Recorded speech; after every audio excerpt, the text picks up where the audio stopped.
On this episode, I'm going to be discussing the sound of 007 with Mark from Popcorn and Vinyl. Let's cue the music.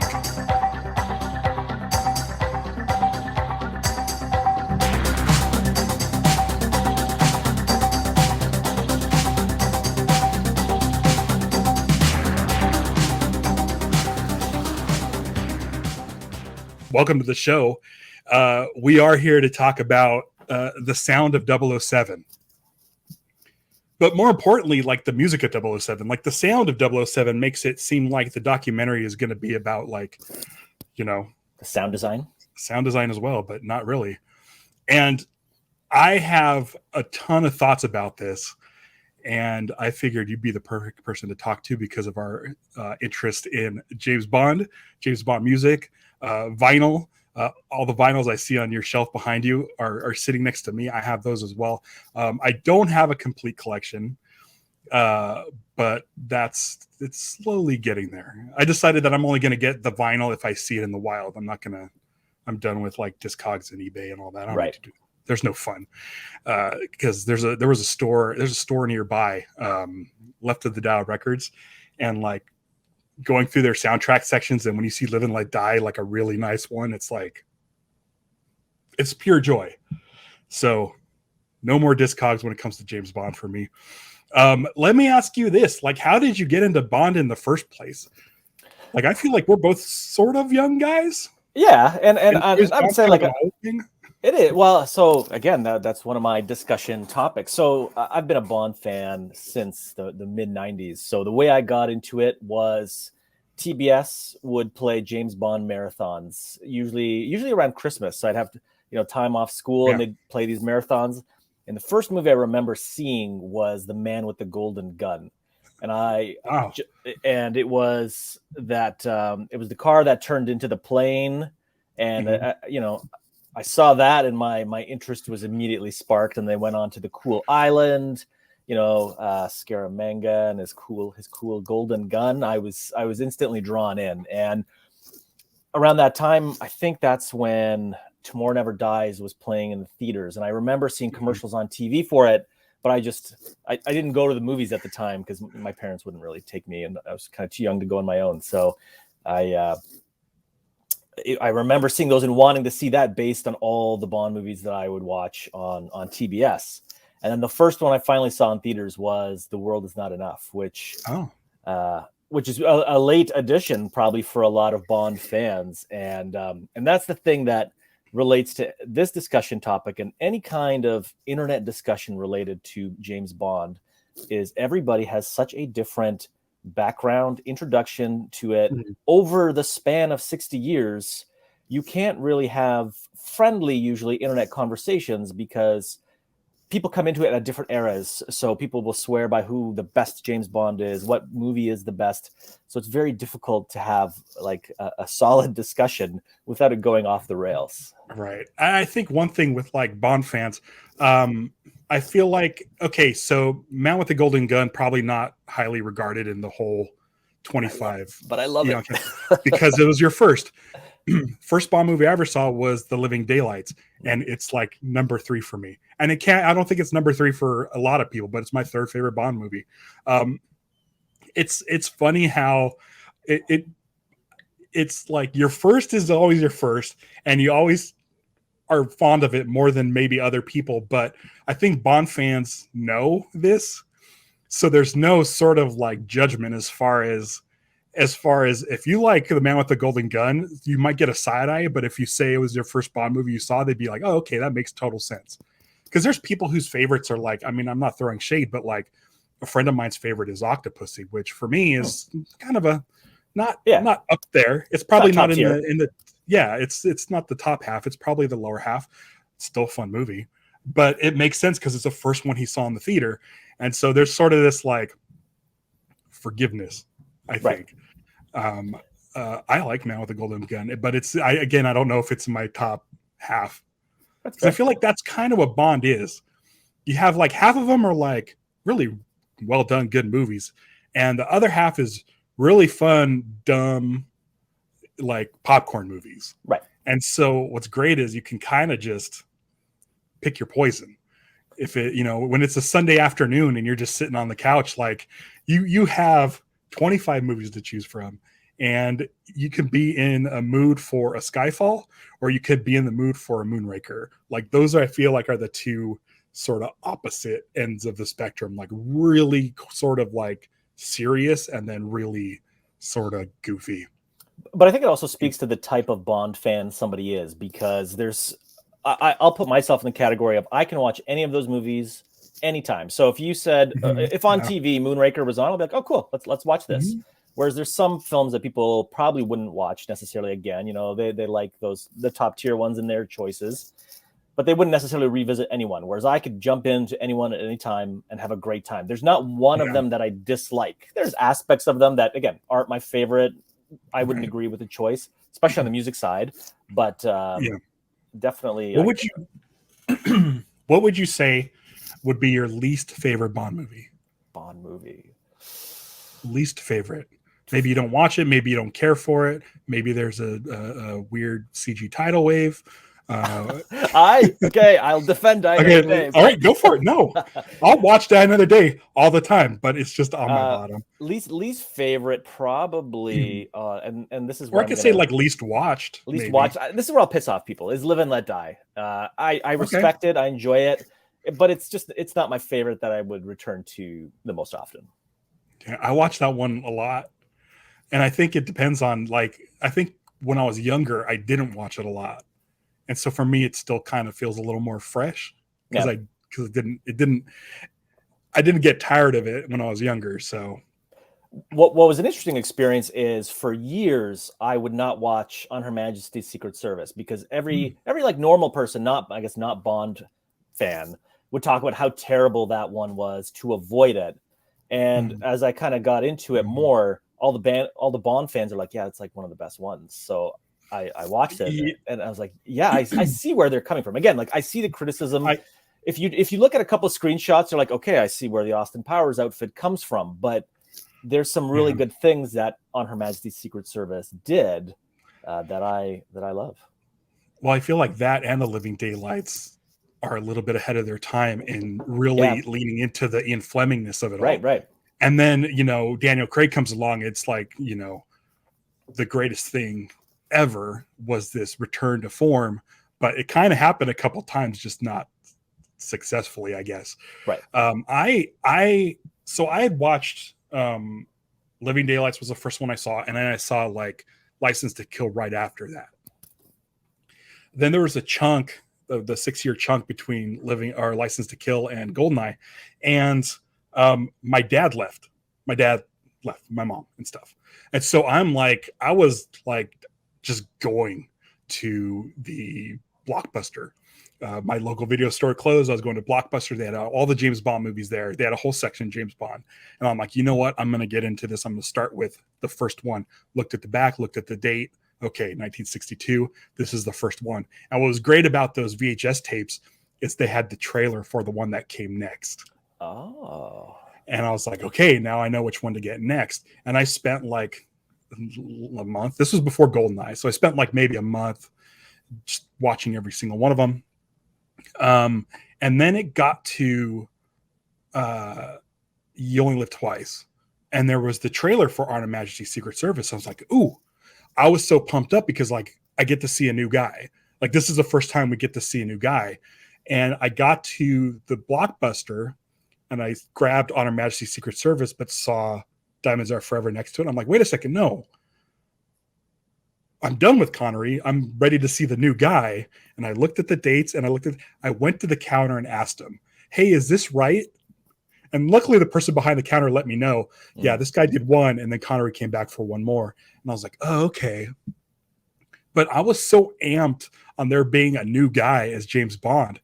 And I liked him a lot because he's the youngest Bond to ever, he's the youngest to play Bond. I was excited because there was like an energy to it. There was. He did his own stunts. He just had like this rawness to it that Connery didn't quite. Yeah. But luckily for me, like I got in there before the internet discourse. Right. So I was like, okay, this guy's cool. Like, I'm like, I like this guy. I wish he did more.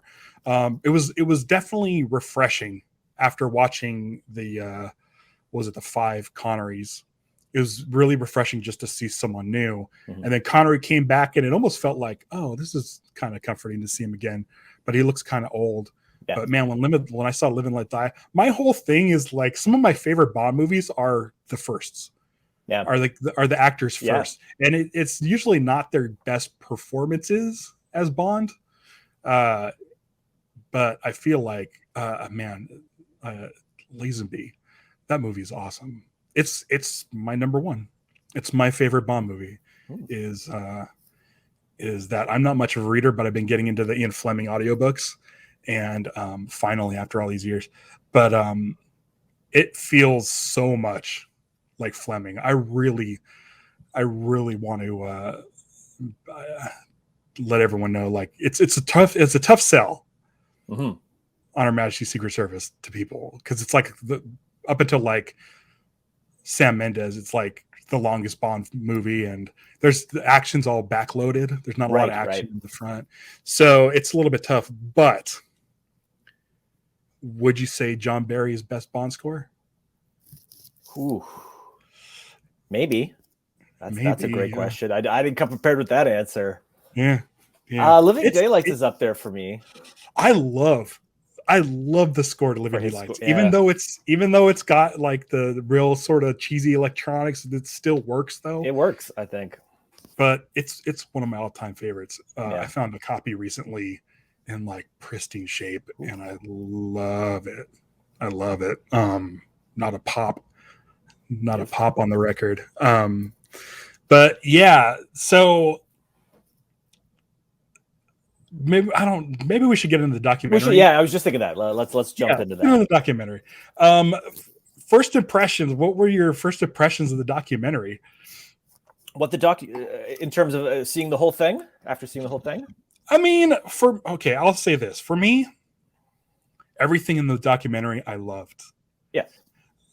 For me, unfortunately, there were some omissions that had me scratching my head, where it's like, okay, is there a longer cut of this? Because I mean, there's 2 choices in the movie that bugged me a little bit. Okay. And first was the omission of For Your Eyes Only. I have no idea. Like, they had an interview with Sheena Easton. Like, she was in there for like a line or two in the documentary, but they didn't talk about For Your Eyes Only. Still shows up on the radio. Like, when I'm in a dentist office, like, For Your Eyes Only, like, shows up. So I thought that was strange. So I think my first impressions after finishing it, I felt like this was a documentary that was made for the Blu-ray of No Time to Die, and then with timing, they either decided to add to it to make it like a part of the celebration for the 60th anniversary, or they didn't finish it in time for the Blu-ray. So to me, it was very No Time to Die heavy, which is fine because of obviously the timing. That's fair. Right. But because of that, there was a lot omitted, and I think the overall focus of it just wasn't where it should have been, in my opinion. Right. I feel like it was a celebration of the Daniel Craig era. So yeah, I totally agree. It's probably largely, yeah. Yeah. Because I got No Time to Die digitally, and there's only the one documentary with Barbara Broccoli and the conversation with her, Michael Wilson, and Daniel Craig. And that's my biggest frustration in the streaming era, let's say, is Blu-rays, DVDs, any of that. Those physical copies have become so anemic in terms of any additional content. Right. Like before, you would get a whole bunch of documentaries, behind the scenes stuff, collector's editions with commentaries. Like, I love watching the old commentaries with Roger Moore. Those ones are so funny because he's just being paid to talk, and he's like, I was having dinner with Cubby, and like he's just going on. But I love hearing that. So all those old DVDs with where they like chopped up interviews and stuff, and they'd have like four or five commentaries or something. Yeah, they'd have like one with Ken Adams. They would have one with the director. They would have one with some actors. So it was I kind of missed those days. Right. And I think I want to say they put a lot of those on, because I get stuff digitally now. I just don't have the space for stuff. Yeah, that's fair. Again, my Godzillas are back here because I don't have space in my record collection to fit them. So I don't really get a lot of Blu-rays, and I get, iTunes. I'll do iTunes. Mm-hmm. If you go that route, like iTunes, like maybe twice a year, we'll do all 25 Bond films for like $99. They're all 4K. They all have every DVD extra put into them. Really? Yeah. Yeah. So you can watch all those inside Dr. No and the Goldfinger phenomenon, and all of those are on there, including all the trailers, all the Boothroyd interview from the vintage one. All of that junk is on there.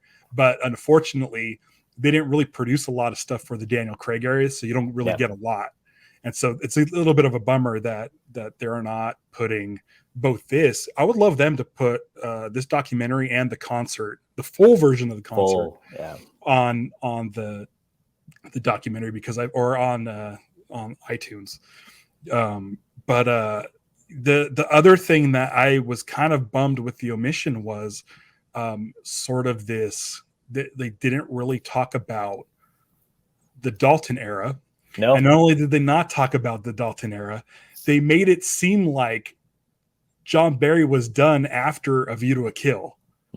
Like if you listen to the words that are being said, it doesn't necessarily say that he left after A View to a Kill, but they just said it in 1987. It was like they were talking about A View to a Kill, and then they said in 1987, John Barry said thank you to Cubby, and that was it. And I'm like, but like Living Daylights is so great. Yeah. I love Living Daylights. And you didn't bring up Dalton like once. And I was like, is there a longer version? What is this documentary? How could you leave out For Your Eyes Only? There's so many. This is where I think is the challenge for them. So, with this being released on Amazon owns all of Bond. But they have to, I think, consider their target audience for this. And I think they are trying to push more towards like the general movie audience versus hardcore Bond fans, because that is a smaller group. And if they're going to put the effort into it, they want, the numbers. New people. And I think that is started right off from the thumbnail for the video, and which is where I disagree just with what that image should be, because it's a massive Billie Eilish, I think Sam Smith, there is a John Barry in there, but in my opinion, it should be like massive John Barry taking up the whole half, maybe a slightly smaller David Arnold, and then Shirley Bassey, and then like other people maybe trickled in, but like to me, those three are the most important.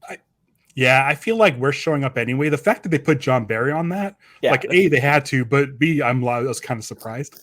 Yeah, I was a little bit surprised that John Barry showed up on there, just because it did feel so Daniel Craig heavy. And what's funny is I was listening to the official James Bond podcast during No Time to Die, and listening to Billie Eilish episodes and interviews and stuff where she's talking about how she went back and listened to all the old Bond songs, and it went back to all the way to Casino Royale, which she was probably a little kid, and she really talked about just the Daniel Craig run as her inspiration, which makes sense, but it made it sound like it makes it sound like Bond doesn't exist beyond that. And with this documentary, I feel like they went that route as well, because we really got a lot of time spent with the Daniel Craig era, including Another Way to Die from Quantum of Solace, which isn't up there for me.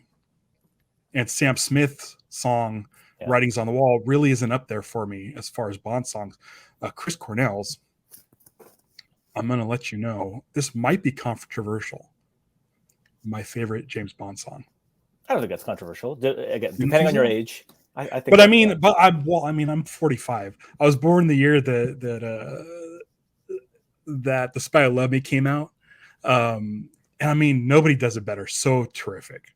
We Have All the Time in the World is so terrific. You Only Live Twice, For Your Eyes Only. Like, I'm lukewarm on the Duran Duran song. I think it's a great song. I don't know if it's a great Bond song. But I think that's where some of the stuff with John Barry, the disconnect was between the band. Maybe. They bring it up in the documentary that they were butting heads. It sounds like they got over it by the time John Barry passed, but I think John Barry was like anxious to get in his brass and his strings, and Duran Duran's like, nah, we're Duran Duran. So I believe there's two different versions. of the song of Vito Kill. I think so. Is there like a movie version and a radio version? In terms of official, I'm sure there's non-official ones, but or yeah, probably. I don't know. I think that's a great question.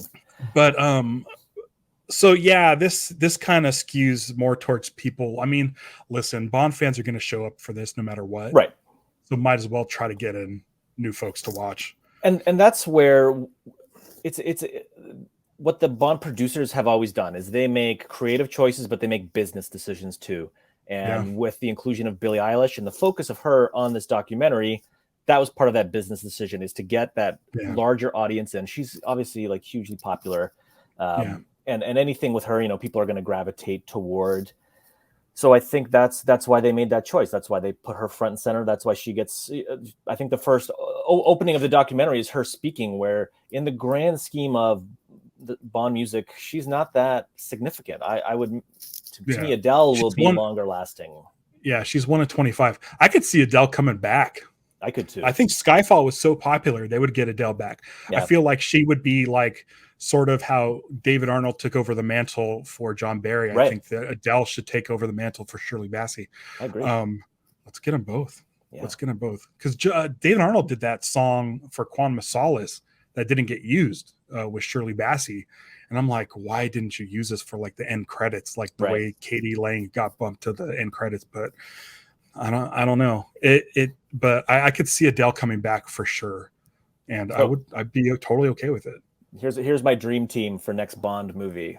We got so Adele back for the song, David Arnold to score. Yeah. Okay, you're on the same page. Martin Campbell to direct, and Henry Cavill to star. So see, I'm not.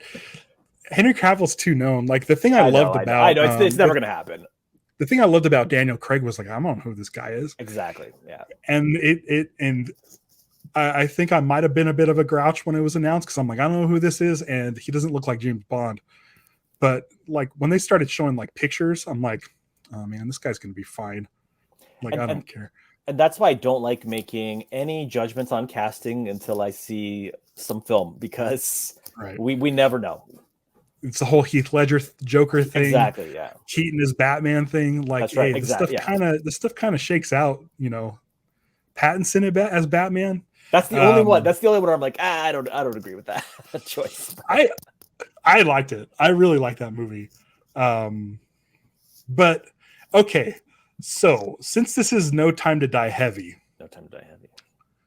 there's a lot of Hans Zimmer, who I believe is also a blip in this whole overarching James Bond thing.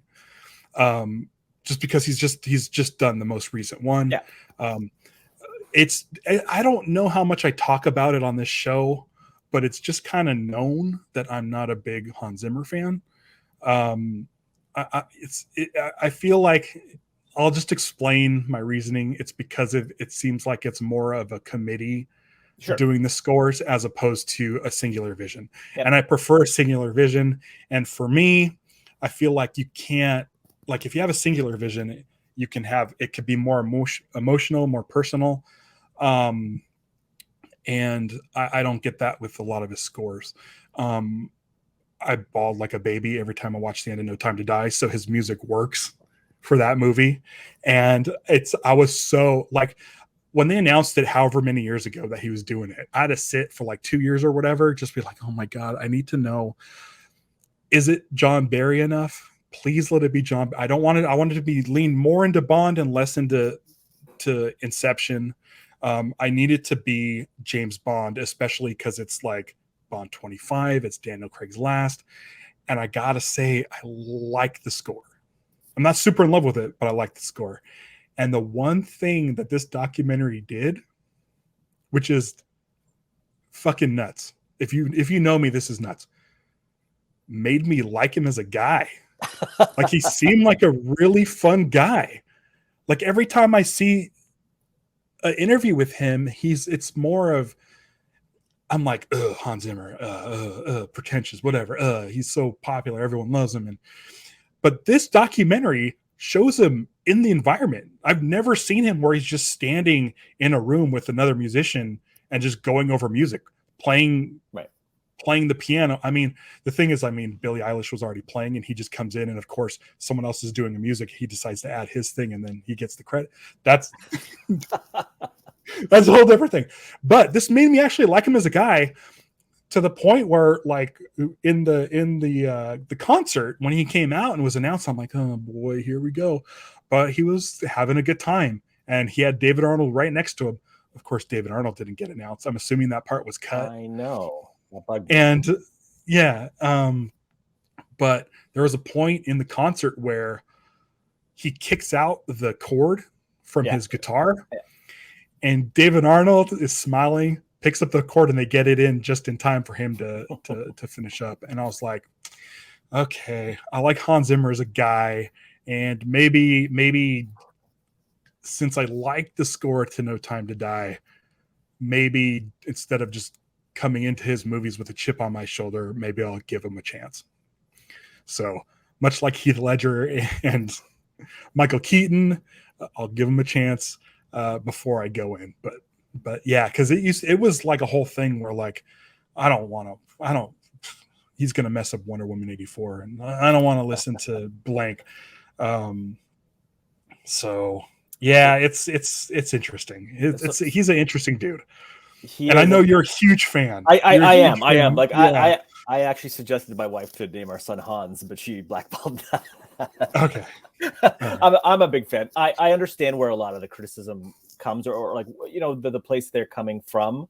But I still, at the end of the day, I like the output. I like the work. I like how it works in the movies, and I like listening to it at the end, because there's stuff that it's brilliant in a movie, but I just don't feel like listening to it afterwards. Where his stuff I could put on all the time, and I love, and for a lot of it. I know there's a lot of like self-indulgence and pretentious stuff that he does. I went on a journey with No Time to Die. My wife's sitting next to me. She's heard me talk about all this Bond shit forever, and she knows my thoughts on Hans Zimmer and stuff. And so I went in like, just enjoy the movie. And the movie opens with Thomas Newman's the music that he sort of used for the MGM fanfare. Like for when the MGM logo came up, he's sort of a Thomas Newman thing. And I'm like, okay, it's Thomas Newman did 2 James Bond, the previous 2, so we're tying things in, that's fine. And then he uses Vesper's theme, which is fine, David Arnold's Vesper theme. And then the thing that got me was All the Time in the World. It got you in a good way or bad way? Bad way. I shook my head so hard, my wife like put her hand on my knee and was like, it's okay. But by the end of the movie, I'm glad it was in there. I was glad it was in there, because I was like, I'm 5 minutes into this movie, he's already used 3 other composers' music. But it all made sense because it's a celebration of 60 years of Bond and 24 other movies that came before it. And I love Bond so much. And again, when Louis Armstrong starts singing at the end of that movie, done. Oh yeah, I'm done. I like just streaming tears. We watched it the other night. I've seen the movie like 3 or 4 times. Tears. I know it's coming, and it's not even the death that gets me. It's the aftermath with Q, M, and Moneypenny, and 007, and Roy Kinnear. What is his name? I keep wanting to say Mathis. It's not Mathis. Oh, geez, I'm blanking. We're awful. We should know that. We know it. We're just drawing blanks. So Hans Zimmer, with the documentary and the concert, I've sort of turned a page, and I want to say I'm not going to run out and buy stuff, but if I do come across a copy of No Time to Die at a record store, I will grab it, because I remember I got the 7-inch Billie Eilish single.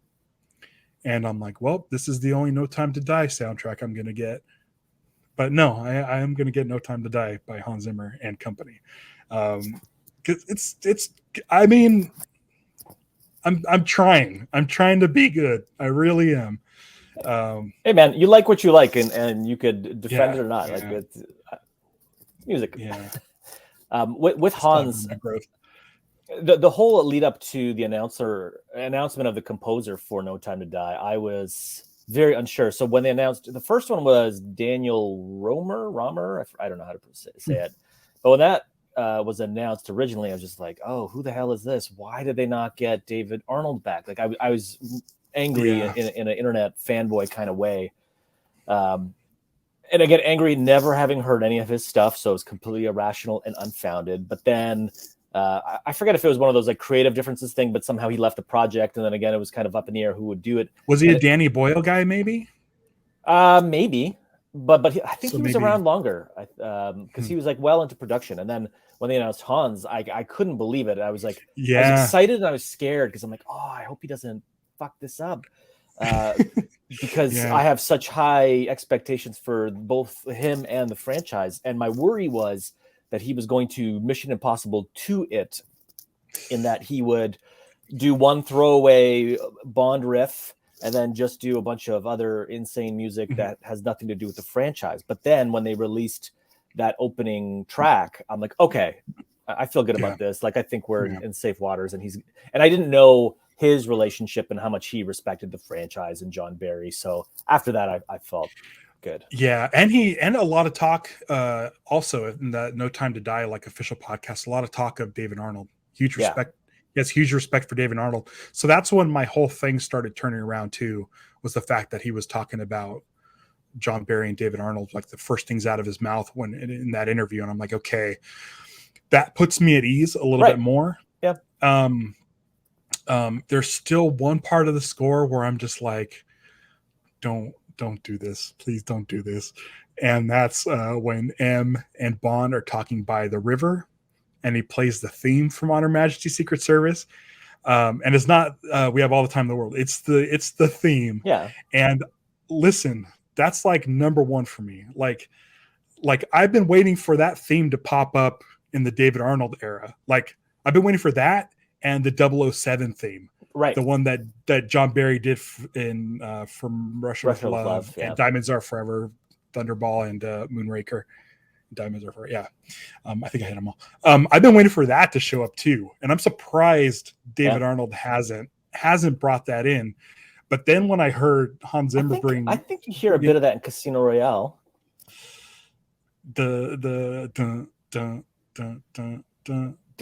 Yeah, so I don't know if it's African Rundown or Miami International. I guess you can. Yeah, I guess now that you talk about it, like I think there's like a hint of it. I don't know if it's intentional, but that's African Rundown. Because you did that, and then I could hear the pause in the music where Bond does the jump from the cranes. Goddamn, James Bond music's so awesome. It is. I have a question for you as far as the music. Okay. Paolo Grassini and Sophie Matano have asked me to be on their podcast, the soundtrack. The song will go on. And I'll do that in November, which she said we're busy for October because we have Halloween themed stuff. And I said, Bond in November? Like, perfect. Mm-hmm. That's when it should be. And I wanted to do All the Time in the World. But I'm like, but if I do that, we got to talk about No Time to Die. And they've only seen Casino Royale. I'm thinking more of Sophia. She's only seen Casino Royale. And I'm like, I don't want them to jump to No Time to Die. Yeah. So I don't want to cover that. And so I'm just like, I want to do something in the past. And so I was like, well, Nobody Does It Better is like it's up there. It's probably in everybody's top 5 Bond songs, possibly. I don't know about yours, but it's still gets radio play. Yeah. And it was the year I was born, and I liked the movie, and I think it's fun for them to check out an older movie, go out of their sort of they're more feel like are more familiar with Bond since like the 90s. Yeah. And so I'm like, let me do this. And we had a conversation about this, like, because I was like, what should I pick? Like, I have 24 movies to pick from. They already did Casino Royale, which is my favorite Bond song of all time. And that episode was a little squirrely for me. I know you were like, I was yelling at things. Just a few comments. They're Bond novices, and I'm like, I want to come in as the Bond expert, and this is a good song. It gets radio play. I think the movie's a lot of fun. Hopefully it holds their interest. I know it. I rewatched it, and I'm like, try to watch it through new eyes, and I'm like, they're millennials. I don't know if they can. If the pacing is a little bit slower, but I'm like, any old Bond film will have slow pacing. Yeah. But Jaws and the Lotus Spree and all of this, I'm like, there's Atlantis. I'm like, it should be good enough. But we were talking about it, and we were talking about Marvin Hamlish, who gets a pretty good chunk of time in this documentary. Way more than he should have for that piece of shit score. Again, I piss off people, but I hate. That's like one of my favorite Bond movies, but that is one of the most unlistenable scores, in my opinion. You know what's funny is I got the record recently, and it almost like, because I don't mind the score, because my whole thing is like, oh, John Barry added sort of rock elements into exactly. the orchestra, and so Marvin Hamlish was unfortunate to come at a time when disco was popular. Yeah, I don't mind the Bond 77, the disco-y version. It's so goofy, but there's a charm to it that I enjoy. I think it's from growing up in being born in 77 and growing up with a little bit of disco in my childhood. But I might have been too harsh in my little outburst there, but where would it fit in the 25 of scores? Yeah, is it number 25? Yeah, between that and For Your Eyes Only. Okay, that's another one. Bill Conti. Like Bill Conti. So it's like the thing with Bond is like, and that's why I was a little afraid of Hans Zimmer is, yes, with the exception of David Arnold and maybe George Martin, they really sort of embraced what John Barry was doing and sort of tweaked it enough to be of its time. I really like the score to Live and Let Die. I think it's a lot of fun. It is, yeah. But and I really like what David Arnold's done. Even the techno stuff that may not eventually age well, but the Tomorrow Never Dies score is just fucking phenomenal. Possibly my favorite score. Let's get it on vinyl, right? I know. There's David Arnold's done 5 James Bond score, only has 1 on vinyl. Makes no sense whatsoever. But Bill Conti, man, I like the charm of it. It's not a good James Bond score. And the same, but people going with like trying to make it their own, like Conti and Eric Serra, I was really afraid with Hans Zimmer. Exactly. That he was really going to make it as so. In the grand scheme of things, Hans Zimmer did a great job. Eric Serra, I love the Fifth Element score. It works perfect with that movie. It doesn't work with this. And one of my favorite things in the commentary for Goldeneye was Michael G. Wilson saying, "Oh, Eric Serra, there's an interesting experiment that didn't work, but we learned our lesson," or whatever he says. It's so crazy. That commentary is nuts for that reason alone. But yeah, no, Bill Conti, huh? I just that's down there. To me, it's again, the producers are trying to refresh the franchise, keep it with the times. So I understand the choice. He was huge at the time, the success of Rocky and stuff like that. I totally get that choice, but that just doesn't fit what I like. It was less offensive sounding in the movie to me than the Spy Who Loved Me. Like, but again, to be fair, the circus music. Oh my god, the circus music when they're driving the beat up van. I can't handle that. But to be fair to Marvin Hamlish, like I really liked the Atlantis theme. So like there was some stuff in there that was good. Have you watched the documentary or the Jeff Goldblum show on Disney Plus? No. There's one on it's on sailing or something. There's one episode where he's out on a boat, on a sailboat, and they play that music, the Ride to Atlantis music for The Spy Who Loved Me. I jumped off the couch and my wife was just staring at me like she knew what it was, but I couldn't believe what I was hearing. Like, who the hell uses Ride to Atlantis in a documentary show from 2021? I have a soft spot for that score, but I think his contribution to the song, and they mostly focused on his song during the documentary, which is probably best, but I think they did include some of his disco stuff. Yeah. Just that opening scene, it's one of my favorite opening scenes, skiing, but it's just still amazing. The track. And there's that one sound effect. I don't even know what that is. It's that like, I can't handle it. Yeah. And it doesn't quite line up with when he like dips down into that little cavern on the skis. Like, it feels like that should have lined up better, but so we'll see. In terms of that podcast, I think they'll like the movie. Like, I think that movie holds up pretty decently. It's a fun watch. I think it's Roger Moore's best. I think it's peak Roger Moore. It's a good flick.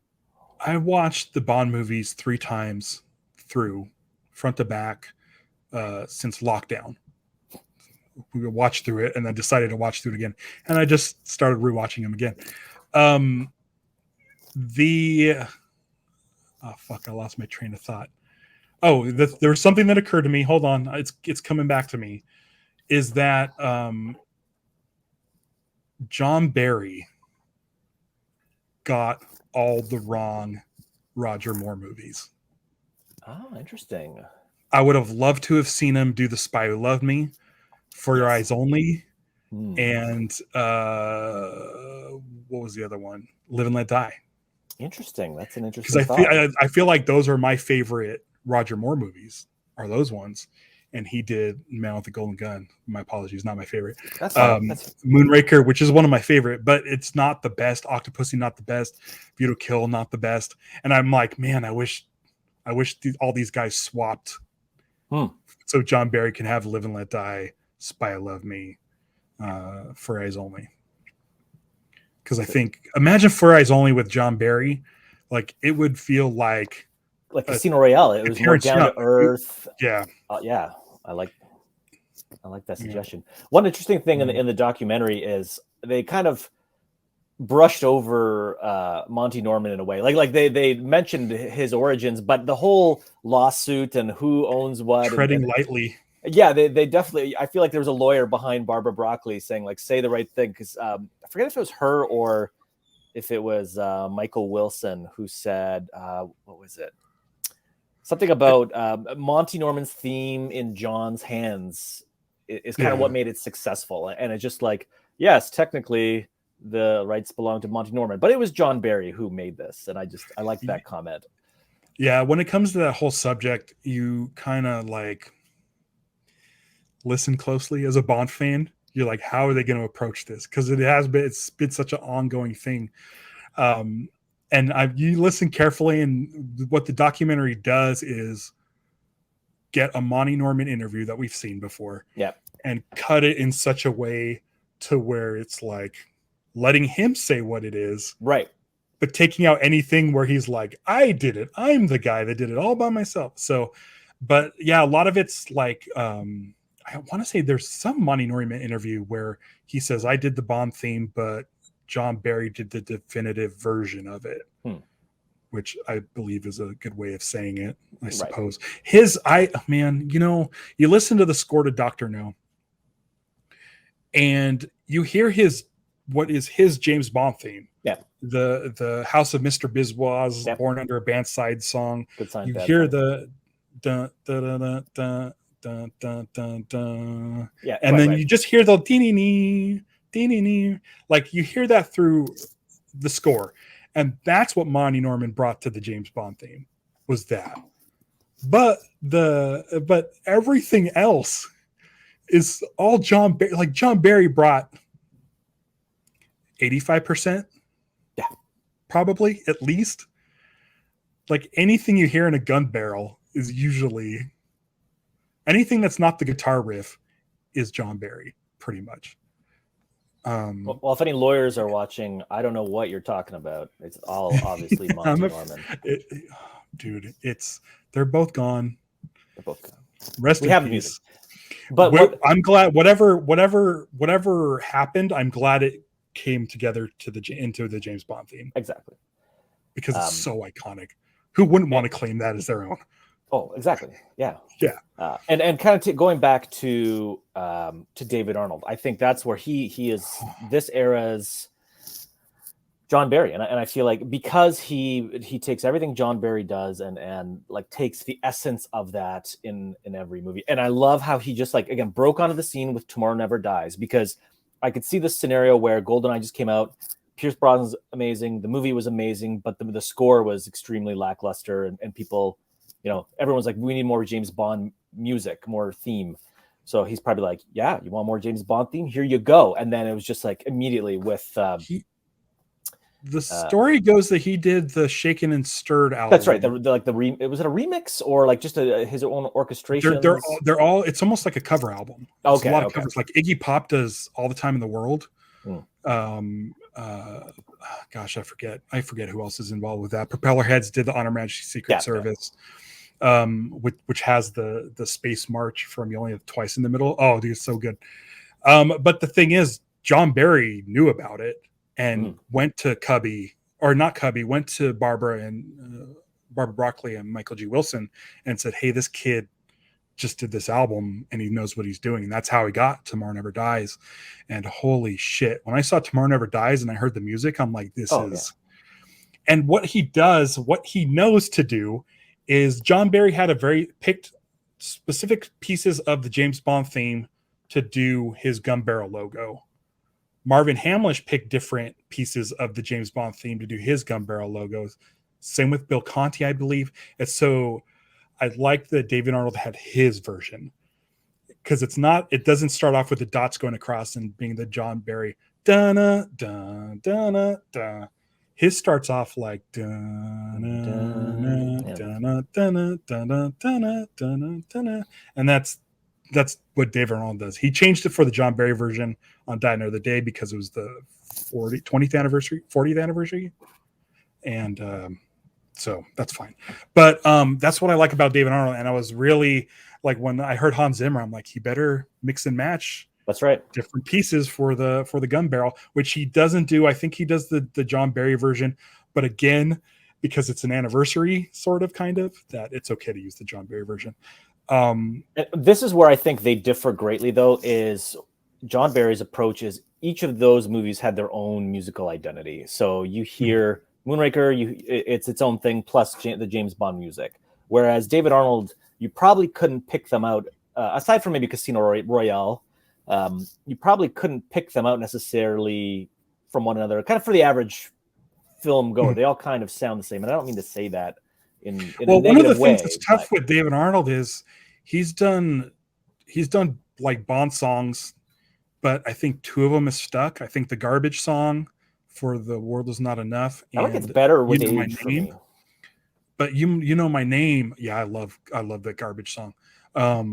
But what's great about that and You Know My Name is he co-wrote it. He did the music and he worked with artists to do it. So he put that into the score. With Quantum of Solace, he did the song with Shirley Bassey, and that's in the score, but the song got scrapped. Same with Tomorrow Never Dies. He did the song with Katie Lang.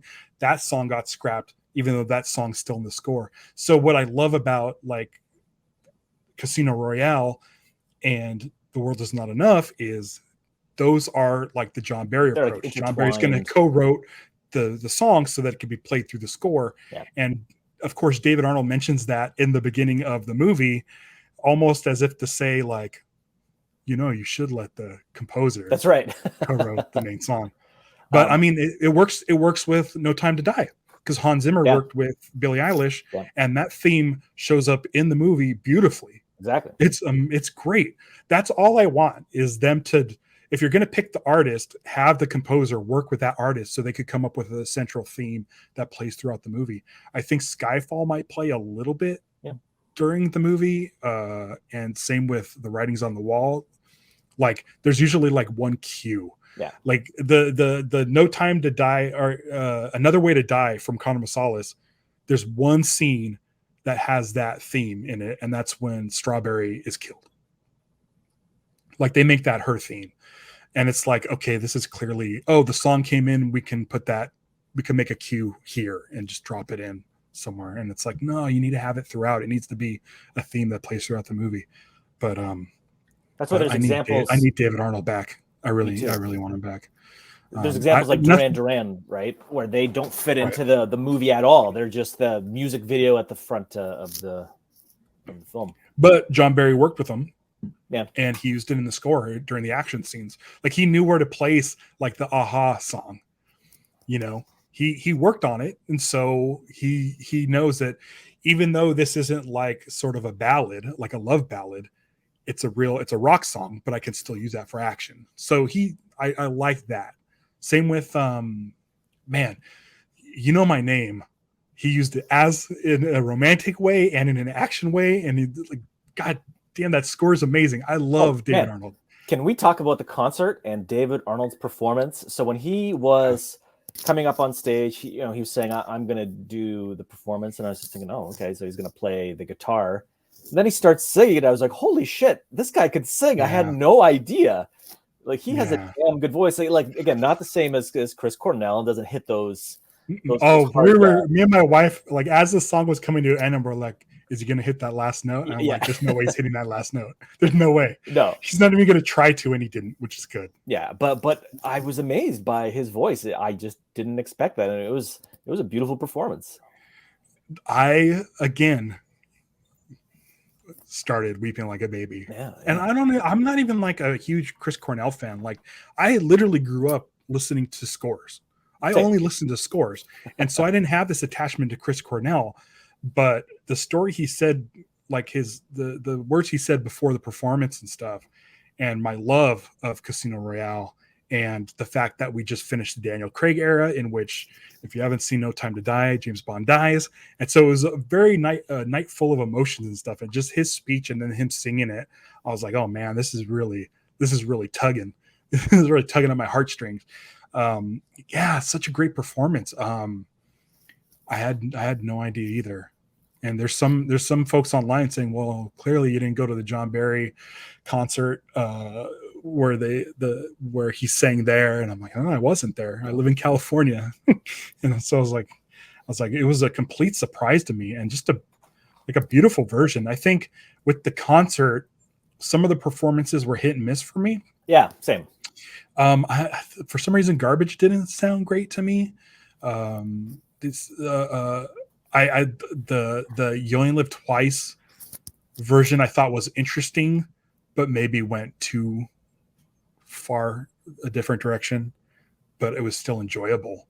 But we didn't get any sort of cues, or we didn't get On Her Majesty's Secret Service, which I guarantee with David Arnold running that thing, there's a version they perform that live. So I'm assuming there has to be a longer cut, and I don't know if that's going to be released. It would be nice. Yeah, so that's a big topic in a bunch of like score groups and Bond groups, is if that, and even like tweets that David Arnold's getting. He doesn't know if they're ever going to release a longer version, but it seems like a no-brainer to do an extended cut and throw that out on even Amazon, but like make a Blu-ray of that. That would be dirt cheap to do, and it's just extra money. But there's clips on YouTube that show some of the other performances, and there's a lot. Like, obviously they just cut out most of the score portion of the show, and there was a lot of great stuff there.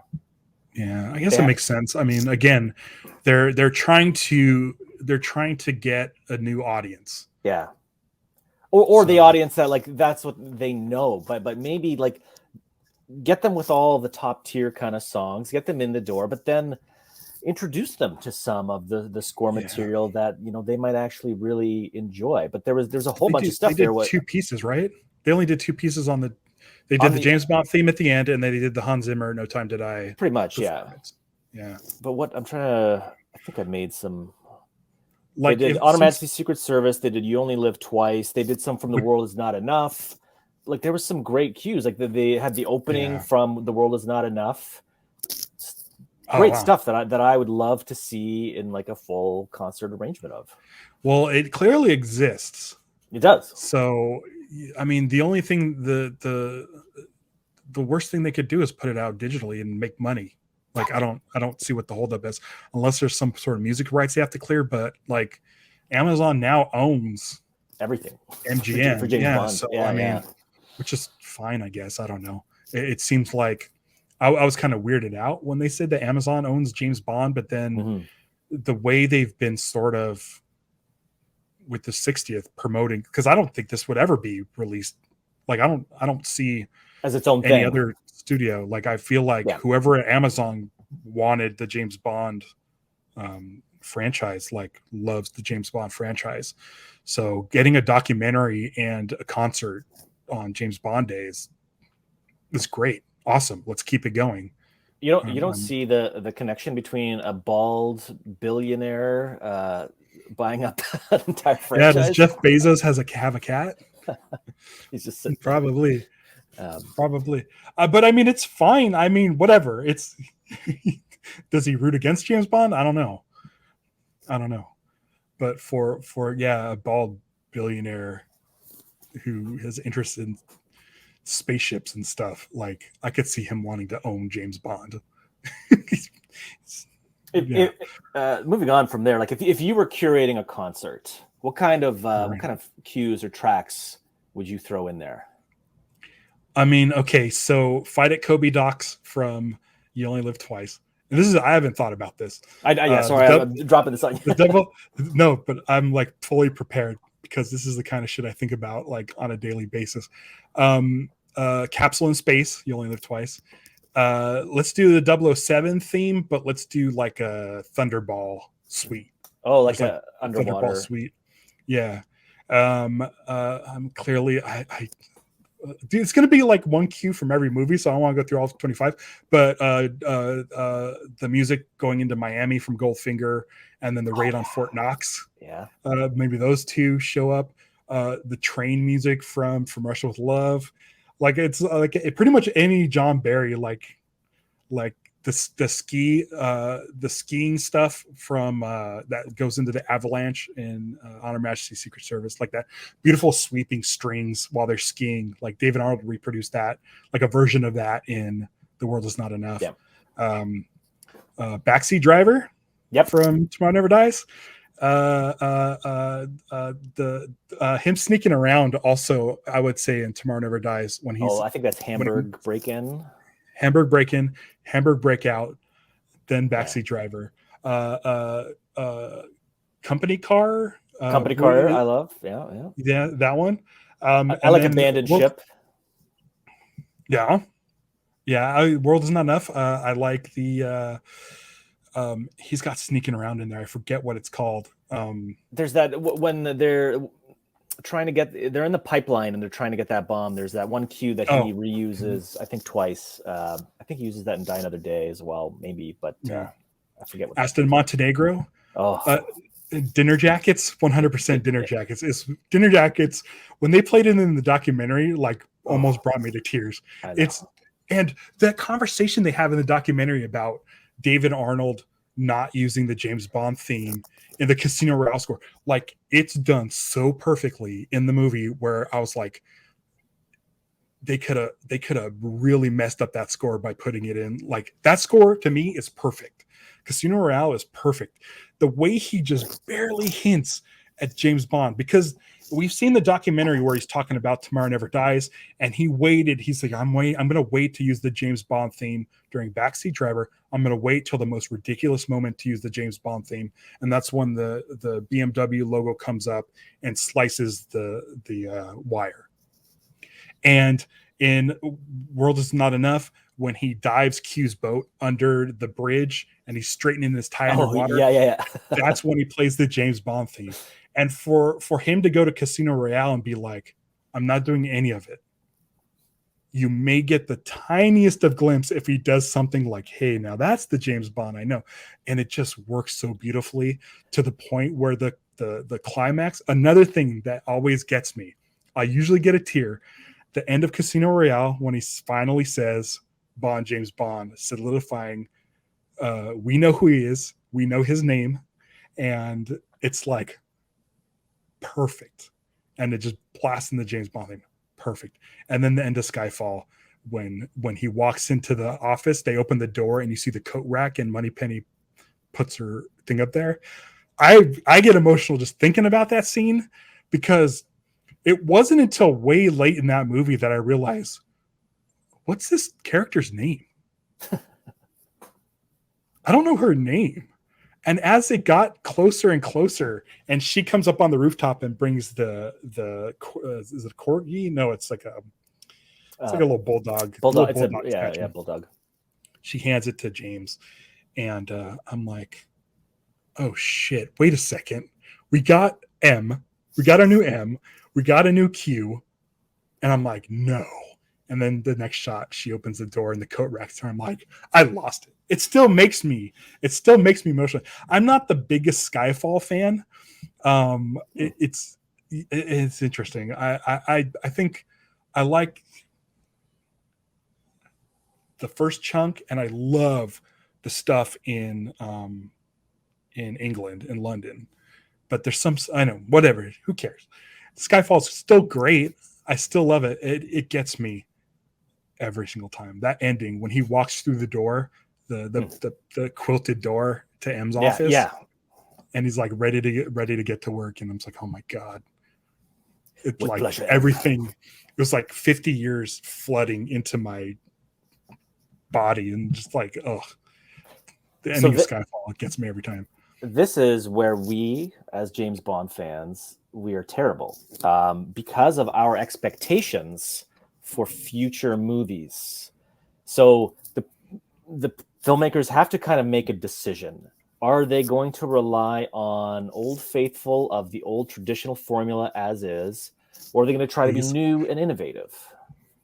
And they get into dangerous territory with pleasing people.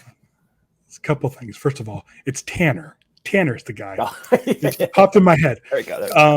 Okay. I want this to go one of two ways. Who's the dude from Bridgerton? I like that dude. The name's been floating around. I don't think he's a movie star, so he's the right sort of like Pierce Brosnan was Remington Steele on TV. Right. He's a TV guy. I think he's the good way to go. And I would like Ray Fiennes, Rory Kinnear, Naomi Harris, everybody coming back. Ben Whishaw. Yep. Have them all back. Make it like Honor Majesty's Secret Service. Everybody's back. David Arnold. Bring back Adele. And then for the first time since Octopussy, the opening credits adventure has nothing to do with the rest of the movie. It's a complete one-off adventure, and we get introduced to the new James Bond. And then this movie doesn't tie into the next movie or the next movie or the next movie. We're back to just doing one at a time. That's one way I want to do it. The second way I want to do it, I want the next James Bond to be Pierce Brosnan. I also agree with that completely. I thought about maybe Timothy Dalton. He's getting a little bit up there, but I would like to bring him back for two more. You're reading my mind. You're reading my mind. Two really good ones. Let Broccoli and Wilson, and I think there's another Wilson that was a producer in No Time to Die. So I think the mantle is starting to shift down, passing the torch down to family. There was another Wilson as a producer. Bring this kid in, who's probably like my age. Bring this kid in. Do these two Pierce Brosnan ones with really good scripts. Let's get Brosnan, and let's see what it's like doing like Logan, like an old man Bond, like Bond who's been in the service forever. Bring him back for two, but really good ones. Because I really like Brosnan as Bond, but none of his movies are like 100% great to me. I love bits and pieces of all of them. I think Goldeneye is my favorite as far as it might be the most cohesive, but that Eric Serra score, doesn't make it perfect. So if you get David Arnold in there, that would be cool. But I like that's what I want. Still Adele, still Ray Fiennes, all these guys, and David Arnold, and let's make let's get a Pierce Brosnan redemption, 2 movies. Both of them have nothing to do with each other. We do it over the course of the next 5-6 years. And then from then on, find the new guy and just start. It's like a palate okay, cleanser. yeah. This is, if I want to jump in with that exact same thought. So to me, these are transitional movies, because by the time they figure out what they want to do, because it takes years to figure out the direction of a whole new franchise. And like the producers are saying, they want somebody around for 10 years. They want to go in a groundbreaking direction. It's going to take time to figure all that out. But we need another Bond movie ASAP. So give us these transitional movies. This will be the Honor Majesty Secret Service. Like, have the guy come back. Have the guy come back. I guess it would be more like Diamonds Are Forever. Yeah. But don't do the whole oh gosh, I'm trying to think of his Mankiewicz. Who wrote those Diamonds Are Forever, Live and Let Die, and Man with the Golden Gun? Tom Mankiewicz. Like, don't make them like silly like that, but let's make it a bridge to like ease ourselves out of the dead seriousness of Daniel Craig. Yeah. So we can get, because Die Another Day is not serious. We want a more serious Pierce Brosnan, but be able to have a transition back into the fun side of James Bond. Do you think, what do you think the percentage would be of that actually happening? 5%? Very little. Like, I think if they did it, everybody would be on board. Like people would be into it. But I think they want to move on from it. But think of the teaser trailer. Think it would be the exact same one as from 1994, where it's like you can depend on one name or one man, and he shoots the 007s and the M spins and it's at 7, and he's like, "Are you expecting someone else?" Like, oh my god, dude! Oh yeah. Oh man, I'm getting just all excited thinking about it. David Arnold, and Pierce Brosnan. Exactly, it's a winning combination. But what I would want from that, then you bring Martin Campbell back. You bring him back for that. What I would want from that, though, is I don't want to see a Dark Knight Rises type of where he's like broken down and a shadow of his former self. I still want him to be like a capable Bond. He's just older, a little grizzled, still charming. Maybe he's a little, but he's charming. He's still the man, and I just want him to be that like perfect hero where we don't see his flaws necessarily. Imagine him walking into Ray Fiennes' office. Oh. Come on. I think he could still charm the pants off of Naomi Harris. And I would love to see his interactions with Ben Whishaw. Yeah. Like, can you imagine an old Bond like dealing with this punk kid? Like, we kind of got it in Skyfall and Spectre, but like, I mean, screw any sort of continuity. So that's the thing. I wouldn't want this to acknowledge any of it. Don't make mention of it. Just make it as if it's just the normal next Bond movie, because such a frustrating thing in a lot of Bond communities is people's anger towards No Time to Die. And again, spoilers if you haven't seen it. But like with him dying, there's all these people complaining like, oh, he's dead, the franchise is over. It's like, no, they're just going to write another movie and he'll be alive. Sit through the credits. It'll tell you it's not over. But like James Bond will return. What do you think is going to happen? It's not a continuous movie. No. It's just let go of your brain for a second. Like Daniel Craig had one contained story arc that's done. Now we're moving on to the rest of the stories. The rest of the stories are tales that Madeline Swan tells Mathilde. Mm. So when she says, "Let me tell you the story of James Bond," which gets me every single time, she first starts off by telling him about the time this guy James Bond went up against Dr. No. And then they're like little golden books that are Little Golden Book from Rush with Love, Goldfinger, Thunderball, and she just tells these stories. And like, let me tell you about the time he was an old man. Ooh. Can we get it? Should we start a petition? I'm game to bring Pierce Brosnan back. We could get a solid 12 people on board at least. Yeah. I'll do it. it would hit the nostalgia for people our age. And we love nostalgia. Nostalgia is where it's at in the movie making and the money making game. So why not?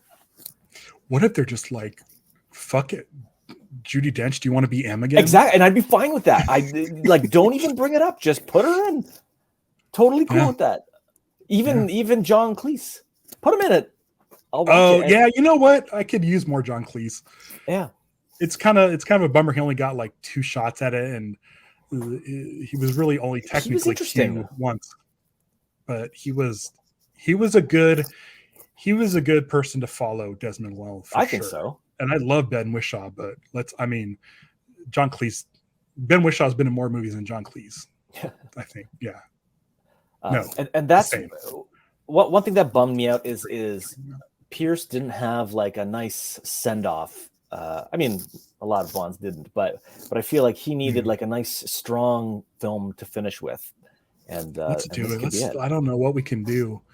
I'll have to cut this clip out and start posting with a hashtag like "Bring Back Brosnan" or something. Anyway, were you expecting someone else? Hashtag. Oh yeah. Oh boy, we need to make it happen. I thought I was the only one. I really thought I was the only one. No. I feel like he needs his due for some reason. I feel like I like World Is Not Enough. I like his movies. I don't like Die Another Day, but they're just not all. They don't have his like Spy Who Loved Me or Living Daylights or Thunderball and like Goldfinger. Like there's not. I think we're tainted. So I would think most people would think Goldeneye is his best film. We're just stuck in the stupid score bubble. Yeah, I guess so. Because that movie is flawless. You trade David Arnold's Tomorrow Never Dies score into Goldeneye, and it is a perfect Bond movie. Yeah, it is. In my opinion. God, that tank scene. I keep saying that. I was thinking of doing like a video essay of why Tomorrow Never Dies is the best or like the perfect James Bond movie. There's no such thing as the best, but the perfect James Bond movie. And I think it's aged so well, almost better than you would have anticipated, because the villain and storyline is even applicable today. Like you transition from newspapers, even more so probably. Yeah, to like social media, but the idea of media impacting world events and changing the way governments do things. Like I think that's a strong theme that still resonates. There's so much about that movie that's so good. Yeah. With The World Is Not Enough, I would argue the only problem most people have is Denise Richards, her believability as a scientist. But when I was that age, or at that time, she was excellent, an excellent casting choice for me. The thing is, I think even at that time, I was older than her, and I was like, oh, that's kind of weird. But all right, I think we've gone through everything we can go through as far as James Bond. Unless you have more to talk about, I'm game. I'm game, but I mean, we can always come back. There's always going to be more Bond to talk about. And this is sort of like, we kind of touched on the documentary enough. I think it was good. If you haven't seen it, check it out. It made me happy seeing sort of new footage and seeing sort of restored older footage that I hadn't seen before, like real clean film footage from like the 60s. And then like things like Michael Caine's story of him living in John Barry's apartment while he was writing Goldfinger. Like, I never heard that before. Yeah. And that story was amazing. That story was amazing. So there's a lot to be happy about. Again, I liked everything in it. I just wanted more. That could be a 6-part documentary, and easily. And you could focus in on each of the movies, each of the songs, and the scores. There's a lot there, but I think it was very satisfying. You can't go wrong with that. Either the concert or the documentary. I think we just want more. We're very selfish. Yeah. It's been too long. I'm jealous of the days in the 60s where it was like a Bond movie every 2 year. years. I know. It's but it might not be as good All right, Mark, let's do some plugs and I'll get you out of here. Popcorn and Vinyl. Yeah, I've got a YouTube channel called Popcorn and Vinyl. I've been away from it for a while, but I've got some stuff that I want to put together. So I'm hoping in the next few weeks I get some stuff out there. I've actually got a No Time to Die video that I've been kind of writing and working on forever, but some of the discussion from that is probably now talked about here. That's fine. But yeah, you get my perspective on the score. Right. That's right. Which is completely different than the general public. But yeah, and I've got a couple Bond related videos on my channel too. If you're a Bond fan, you can check those out. And then what's going on with Jar Jar? Oh yeah. So that's another thing I've got in the works too. Is I'm making I don't know, documentary kind of little online video about Star Wars Episode 1 merchandise and the kind of era and the fan kind of reaction at the time when that movie was coming out and what impact that had on my childhood and other people, and that's slowly trickling away as well. Your childhood. Phantom Menace came out, I was 22. 22. Okay. I forget. I was still in line. I was still in line 13. I was still in line at Toys R Us. So that's right. Still a kid, I guess. All right. Check it out. Thank you so much for coming on. We're going to talk again, I'm sure, about James Bond in the future. But until next time, everybody, thanks for watching. Thanks for subscribing, and we'll catch you on the flip side. Bye. See ya.